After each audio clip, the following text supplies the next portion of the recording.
하나님께서 여러분과 함께 요한이 전한 거룩한 복음입니다. 그때 예수님께서 토마스에게 말씀하셨다. 나는 길이요 진리요 생명이다. 나를 통하지 않고서는 아무도 아버지께 갈 수 없다. 너희가 나를 알게 되었으니 내 아버지도 알게 될 것이다. 이제부터 너희는 그분을 아는 것이고 또 그분을 이미 뵌 것이다. 필립보가 예수님께 주님, 저희가 아버지를 뵙게 해주십시오. 저희에게는 그것으로 충분하겠습니다. 하자 예수님께서 그에게 말씀하셨다. 필립보야, 내가 이토록 오랫동안 너희와 함께 지냈는데도 너는 나를 모른다는 말이냐? 나를 본 사람은 곧 아버지를 뵌 것이다. 그런데 너는 어찌하여 저희가 아버지를 뵙게 해주십시오 하느냐? 내가 아버지 안에 있고 아버지께서 내 안에 계시다는 것을 너는 믿지 않느냐? 내가 너희에게 하는 말은 나 스스로 하는 말이 아니다. 내 안에 머무르시는 아버지께서 당신의 일을 하시는 것이다. 내가 아버지 안에 있고 아버지께서 내 안에 계시다고 한 말을 믿어라. 믿지 못하겠거든 이 일들을 보아서라도 믿어라. 내가 진실로 진실로 너희에게 말한다. 나를 믿는 사람은 내가 하는 일을 할 뿐만 아니라 그보다 더 큰 일도 하게 될 것이다. 내가 아버지께 가기 때문이다. 너희가 내 이름으로 청하는 것은 무엇이든지 내가 다 이루어 주겠다. 그리하여 아버지께서 아들을 통하여 영광스럽게 되시도록 하겠다. 너희가 내 이름으로 청하면 내가 다 이루어 주겠다. 주님의 말씀입니다.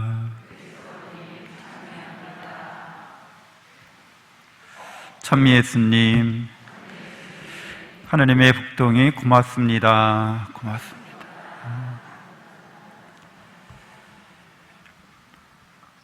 네, 오늘 성경 통독은 바룩서 말씀을 함께 나누려고 합니다. 진도가 제가 이제 미사를 장례 미사가 됐든 어떤 특정한 미사 때문에 계속 이제 따라갈 수 없을 때 좀 진도 여기 읽기표랑은 약간 다르지만 그렇게 좀 피치 못하게 다르게 하더라도 양해해 주시기 바랍니다. 바룩서는 정확한 이 저작 시기가 그렇게 명확하지가 않습니다. 내용상으로 보면 이제 바룩서는 유배 상황이라는 것, 또 디아스포라라고 하는 나라가 멸망하면서 백성들이 여기저기 전 세계에 흩어져 살았던 거죠. 이제 그런 상황을 상정하고 있습니다. 그리고 정치적으로도 이제 혼란한 상황이라는 것이 이 내용의 바룩서에 드러나 있어요. 그래서 이 유배를 가서 유배의 이런 원인이 우리가 하나님의 말씀대로 살지 않았음에 있다고 그렇게 고백하면서 하나님의 자비를 청합니다. 그래서 2장 17절, 19절 이렇게 보면 주님 귀를 기울여 들어주소서. 눈을 뜨고 보소서. 정녕 몸에서 숨이 끊어져 저승으로 내려간 죽은 자들은 주님께 영광과 정의를 돌려드리지 못할 것입니다.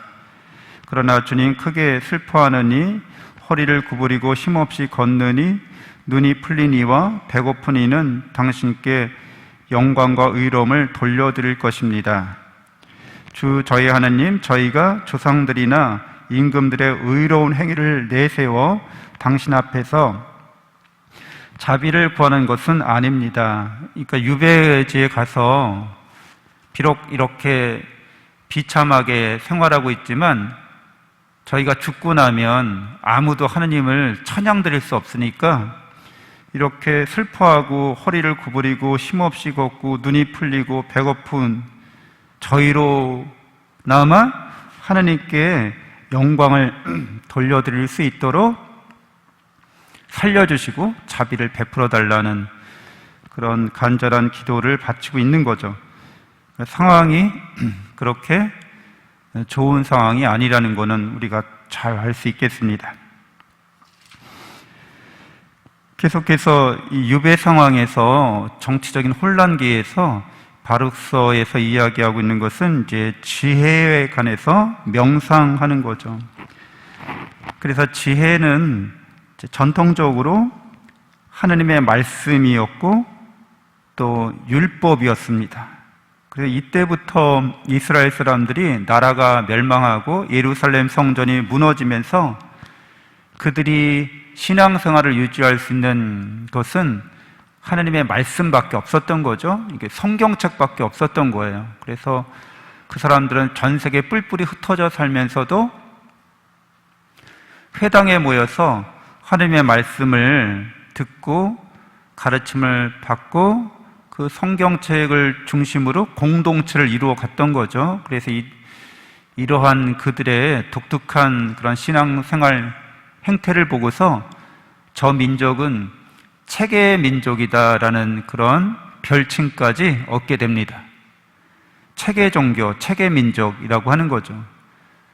그래서 이들이 나라 잃고 몇천 년을 이렇게 떠돌이 생활을 하면서도 민족 정체성을, 이제 공동체성을 유지할 수 있었던 것은 성경 말씀을, 율법을 간직하고 율법을 공부하고 기도하면서 그렇게 생활하려고 노력했다고 볼 수 있습니다. 그래서 4장 1절에 슬기는 하나님의 명령과 길이 남을 율법을 기록한 책이다. 지혜롭게 산다는 것은 하나님 말씀대로 사는 거고 그걸 기록한 책이 바로 지혜의 원천이라고 이야기하고 있는 거죠. 그래서 슬기를 붙드는 이는 살고 그것을 버리는 자는 죽는다. 하나님 말씀대로 살면 유배지에서라도 우리가 하나님의 은총에 힘입어서 잘 살 수 있지만 그렇지 않으면 망하게 된다는 거죠. 4장 4절에 이스라엘아 우리는 행복하구나 하나님께서 기뻐하시는 일을 우리가 알고 있다 이렇게 얘기합니다. 적어도 이스라엘 백성들은 인간이 인간답게 살려면 어떻게 살아야 되는지는 알고 있다는 거예요. 그러니까 인간이 어떤 존재인지를 이방인들은 알지 못한다는 거죠.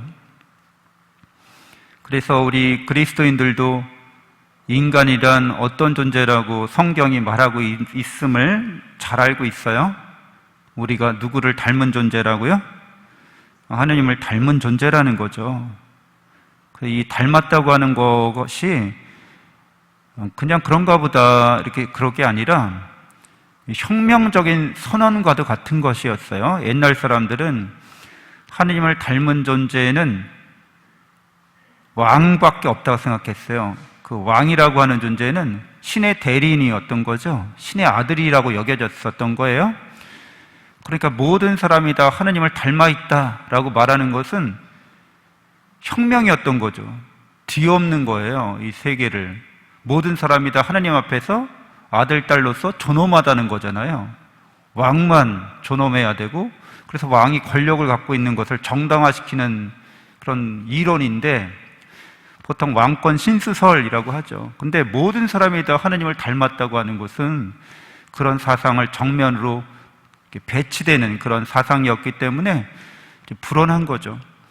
그래서 하나님을 닮아가는 존재가 바로 인간이라고 본 거죠. 인생살이가 하나님을 닮아가기 위해서 하나님께 나아가는 것이라고 이스라엘 사람들이 알고 있었다는 거죠. 여러분들도 알고 계신 것처럼. 근데 많은 하나님을 믿지 않는 이방인들은 자신들이 누구고 자신들의 삶이 어디를 향해 가는지 모른다는 거죠. 그냥 동물처럼 본능에 따라서 그냥 살아다가 덧없이 허무하게 죽는 인생, 그것의 그 어리석은 삶에 대해서 이제 이스라엘 사람들은 행복하다 이렇게 얘기하는 겁니다. 그래서 4장 5절 이하에 예루살렘을 위한 권고와 위로 얘기합니다. 예루살렘 중심은 바로 예루살렘 성전인 거죠. 그래서 코로나 유배 동안 우리가 현 사태를 이런 이스라엘 백성이 겪은 유배에 비유하자면 코로나로 인해서 우리가 뿔뿔이 흩어진 것과 같다고 볼 수도 있습니다. 근데 그런 기간에도 하나님의 말씀을 간직하는 것이 우리에게 요청된다는 거죠. 내가 어떻게 하나님의 말씀을 붙잡고 이런 상황을 잘 해석하는가라는 문제라는 거예요. 우리가 어떤 상황에 처하게 되면 이 일이 왜 일어났지? 도대체 이 일이 어떻게 일어난 거야? 나는 이 일을 어떻게 극복해 나가야 하지? 라고 물을 때 말씀이 있어야 된다는 거죠. 내가 이 일을 지혜롭게 의미 있게 내가 오히려 성장하는 계기로 이렇게 삼으려고 하려면 하나님의 말씀을 붙잡고 이렇게 기도해야 하는 겁니다. 그래서 이제 지혜를 갖고서 우리가 다시 신앙을 회복하는 일상으로 돌아오게 될 때 이 바룩서에서 역시 예루살렘의 중요성에 대해서 이야기합니다. 4장 5절 예루살렘에 대해서 4장 5절 이하에서 이야기하고 있는데 4장 28절에 이제 너희가 뿔뿔이 흩어 살지만 예루살렘에 대해서 늘 관심을 갖고 기도하고 예루살렘이 회복될 수 있도록 그렇게 계속 노력해야 한다고 이야기하는 거죠. 그러면서 4장 28절에 너희 마음이 하느님을 떠나 방황하였으나 이제는 돌아서서 10배로 열심히 그분을 찾아야 한다. 이렇게 흩어져 사는 유다인들에게, 이스라엘 사람들에게 권고하고 있습니다. 우리가 하나님을 떠나 살면 내 인생의 목적지에서 어긋나는 거기 때문에 이렇게 길을 잃고 방황하는 것과 같다고 이야기하면서 이제 우리가 회개하고 하나님의 말씀에 따라 살아야 된다는 것을 다시 다짐할 때 못했던 열성을 다시 회복해야 된다고, 그래서 10배로 열심히 살아야 된다고, 신앙생활을 해야 된다고 이야기하고 있는 거죠. 바룩서는 마지막으로 예레미야의 편지로 이제 마무리하게 됩니다. 이 6장의 예레미야의 편지는 따로 있던 그런 책인데, 이 책을, 성경을 이렇게 묶으면서 이 바룩서 안에 들어왔던 거죠. 이 바룩이라는 인물이 바로 예레미야의 비서, 예레미야의 친구, 동료였기 때문에 바룩서라고 알려진 이 책의 이제 끝 부분에 예레미야가 유배를 받고 있던, 유배 생활 중에 있던 사람들에게 보낸 편지라는 형식으로 유배 생활 중에 우상숭배에 물들지 말라고 그렇게 권고하는 내용입니다. 그러니까 이 하느님을 믿지 않는 다른 민족들은 우상을 섬겼죠. 가짜, 거짓 신이었던 거죠. 그래서 그들이 화려하게 성전을 세우고 거대한 신상을 만들고 장엄한 전례를, 그 신들을 위한 이런 걸 거행하더라도 그 우상들이 거짓이고 가짜라는 것을 이렇게 자세하게, 그들은 제대로 서 있지도 못하고, 그들은 이렇게 옷을 바뀌어주고 입혀주고 해야지만 되고, 옷도 썩어버리고 낡아져버리고 먼지가 잔뜩 끼고, 하여튼 이런 그 우상들이 전혀 우리의 기도를 들어주지도 않고 살아있는 어떤 피조물보다도 더 아주 최악이다, 이런 식으로 이제 예레미야의 편지가 내용들이 있습니다. 그러니까 유배 중에 이제 그들이 우상숭배에 현혹되는 것을 경계하고 있는 거죠. 그래서 우리들도 세상 살다 보면 겉보기에 화려하거나 세상에 있어 보이는 것을 따라갈 수 있지만 실제로 따라가다 보면 거기에 뭔가 의미 있고 가치 있고 보람 있는 것은 없다는 거예요. 양파 껍질 벗기듯이 뭐가 있겠지 하고 계속 벗겨보면 아무것도 없습니다. 알맹이가 없다는 거죠. 그러니까 내가 살아가는 이유나 목적을 그런 세상의 것들이 우리에게 전해주지 않는다는 거예요. 그래서 우리들도 이제 신앙생활을 하시면서 또 인생을 살아가시면서 정말 나의 인생에 남는 게 뭔가, 나는 이 세상을 떠날 때 뭘 가지고 갈 건가, 하면 어떤 것도 가지고 갈 수 없고 어떤 것도 우리에게 그 의미 있었다 말할 수 있는 것들을 찾아보자면 그것은 사랑한 것들인 거죠. 내가 하느님의 사랑으로 사랑 실천한 것들, 그런 것들이야말로 우리를 뿌듯하게 하고 우리로 하여금 희망을 갖고서 이 세상을 떠나 하느님께로 가게 하는데 부족함이 없습니다. 잠시 눈을 감고 묵상하겠습니다.